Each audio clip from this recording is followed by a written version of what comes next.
Hi everyone, আজকের এই mini ব্লগটাতে আপনাদেরকে দেখাতে চলেছি আমি আমাদের গ্রামে বৃষ্টির জলে কীরকম বন্যার মতো করেছি। আর তার জন্য আমি আপনাদের সামনে নিয়ে এসেছি একটি নতুন blog, I am Abdul blog. আর গাইস এই ব্লগটাতে করতে চলেছে অনেক ইন্টারেস্টিং গাইস, এবং আমাদের একদম এলাকাটি একদম জলের মধ্যে ভেসে আমাদেরকে এলোমেলো করে দিয়েছে গাইস আমাদেরকে। আর গাইস আমরা এখানে বাড়ি থেকে বের হতে কিন্তু অনেক কষ্ট গাইস, এটি কোনো বন্যা নয়, কিন্তু এরপরে বৃষ্টির জলে এইরকম করে ফেলেছে। আর আপনাদেরকে আমি দেখাচ্ছি, কারণ এই ব্লগ আমি এই চ্যানেলের মধ্যে অনেক দিন পরে একটা ব্লগ দিলাম। এই জায়গার মধ্যে যখন গাইস কোনো বৃষ্টি পাচ্ছিল না, শুকনো ছিল, তখন গাইস একটি মিনি ব্লগ দিয়েছিলাম। আর আজকের এই ভিডিও মিনি ব্লগ না, একটা লং ব্লগ হতেও বলতেও পারেন। আর গাইস আজকে দিলাম এতটা পরিবর্তন গাইস, এতটা পরে আমি আজকের এই ব্লগটা দিলাম। আর আপনাদেরকে ভালো লাগবে তার জন্য, আপনাদের ভালো লাগবে এই ভিডিওটা, তার জন্য আমি আপনাদের সামনে এই ব্লগটা মেক আপ করলাম।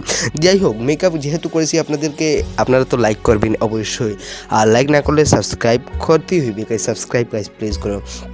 যাই হোক গাইস, দেখতে পারছো আমি এখন বাড়িতে চলে যেতেছি। আর গাইস তোমরা সাবস্ক্রাইব করো। আর তার পাশাপাশি দেখো গাইস, আমাদের এখানে হাঁটার সময় কতটুক জল হয়েছে, অনেক